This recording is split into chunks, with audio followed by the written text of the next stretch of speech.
This happened when I was 12 years old, and my mom was at work, but my babysitter Anna would always play with me until it'd be time for me to go to bed.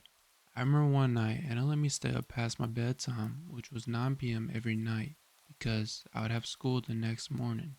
Anna was a good babysitter. She would always make chicken Alfredo, which was my favorite dinner, but this particular night, Anna let me stay up past my bedtime because we was watching a movie. It was going on 11 p.m. and Anna said we could finish this movie, but afterwards I would need to go to bed. I was in my room getting ready for bed.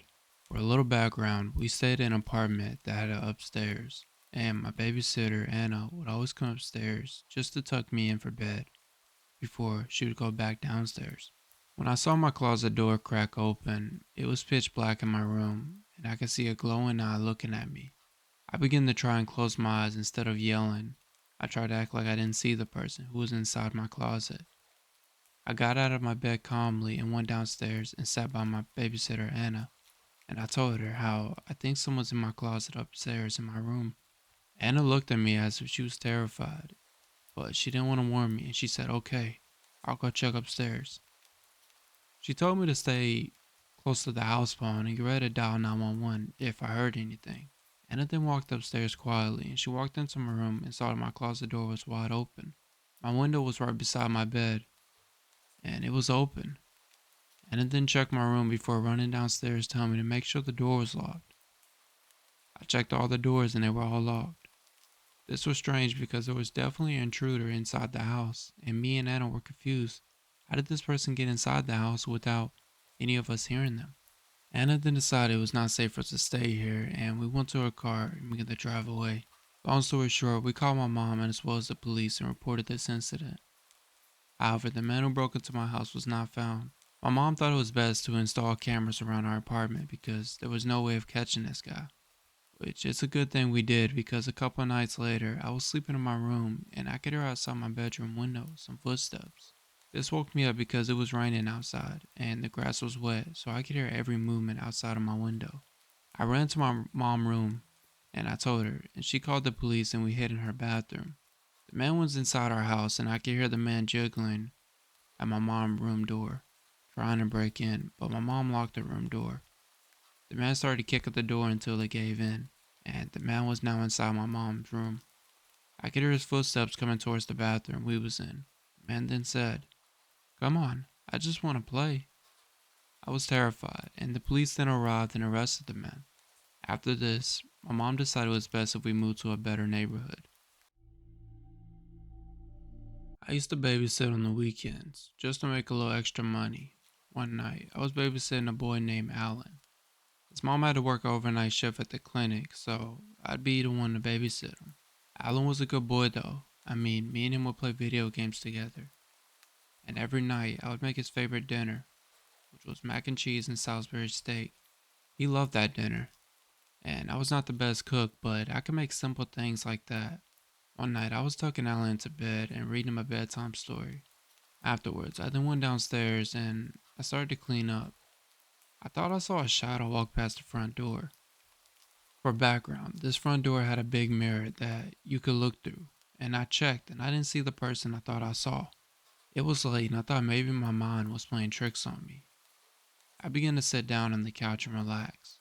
That's when I heard Alan calling my name. I went to go see what Alan wanted, and he told me how he thought he saw a person outside of his window. This was concerning because I thought I saw someone as well, and now Alan said he saw a man. This definitely wasn't my mind playing tricks on me. I told Alan to try to get some sleep. I didn't want to scare the kid. I waited in Alan's room watching his bedroom window to see if I could see the man Alan was talking about. I stayed up all night and I never saw the man. Alan had school the next morning, so I took him to school and came back. His mom asked if I could babysit him again, and I told her yeah, I could because she needed hours at work. I picked up Alan from school and then we went home and I made him some lunch. While asking how school went, I heard a loud bang from the basement. Alan looked at me and asked, "What was that?" I told Alan to wait here. I then turned on the light and went down to the basement, but I didn't see nobody.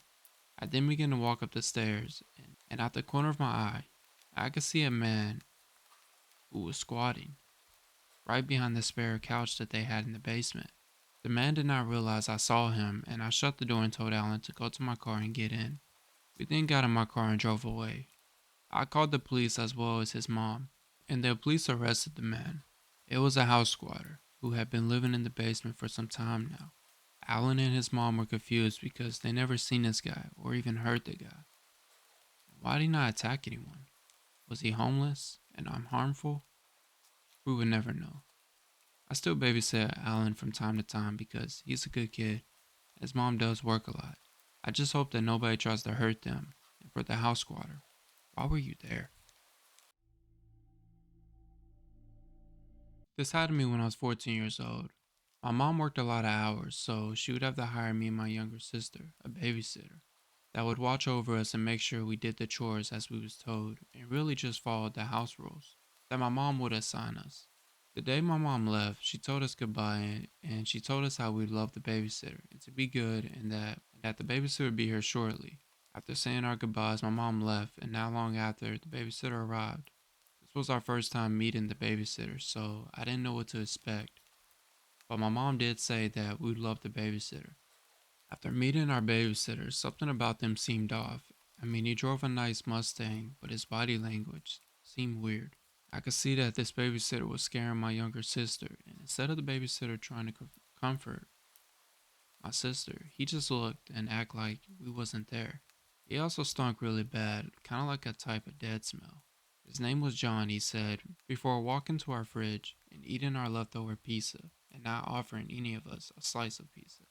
This John guy also didn't look so great. He looked homeless, with a raggedy beard and long hair that looked like he hasn't washed in days, or even weeks. His clothes were also beaten up pretty bad. I started to wonder, why did my mom hire this guy to be our babysitter? He seemed a little off. John then ate all our pizza and drank all of our sodas, even the one I was saving before bedtime. This was frustrating, and I was debating on whether or not I wanted to call my mom and tell. But instead, I tried to be the bigger person and forget about it. As time went on, John began to start getting violent. We played hide and seek with him, and the lights were all out in the house. John found me and tried to attack me. I then ran downstairs and turned on the light, and he tried to act like he was just playing. But I could tell something was off. I was ashamed of myself for even playing hide and seek with this man, but I didn't want to upset my mom because she said to be nice. It was starting to get closer for me and my younger sister bedtime, and I would always sleep next to my phone while it was on the charger. But John tried to take my phone away. He lied and said that my mom said to give it to him. At the time, I didn't believe him, but I was also thinking, what would I do in this type of situation? Would John try to attack me again and play it off like some type of funny joke? This was going through my head the entire time we had this conversation. I began to get ready for bed, and John kept coming in my room, spying on me. Every time I would see his eyes looking at me through the crack of my door, he would run if I made eye contact with him. This was scary because this babysitter, John, was definitely different. I tried to ignore this, and I shut my door and told my sister to do the same and lock it as well. As the night went on, I heard something rattling right next to me.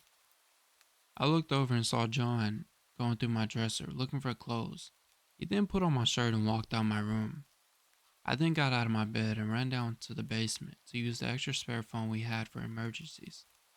I tried calling my mom, but it did not ring. I looked over and could see that John had cut our internet, as well as the wire to our house phone. I then ran upstairs and grabbed my sister. We went to the basement we hid from John. There was a window in the basement, and that's what me and my sister managed to escape through. I ran over to my neighbor's house to use their phone to call the police and my mom. My mom was happy, but also terrified at the same time. It was a good thing that me and my sister left when we did. Not long after, the police arrived and arrested the creepy man.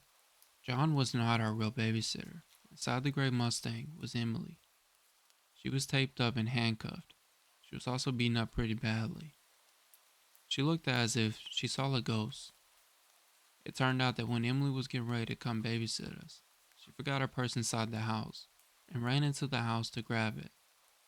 But when she got back in the car, John grabbed her neck and sprayed her with sleeping gas that knocked her out. When he took her car, he beat her up so she would give him the address. He's the one who showed up at our doorstep instead. The dead smell was from John ending someone's life at the gas station for some clothes because he was homeless. He was later on charged with murder and sent to prison. And now, before my mom leaves, she makes sure it's the right babysitter so we don't have to ever deal with that trauma ever again.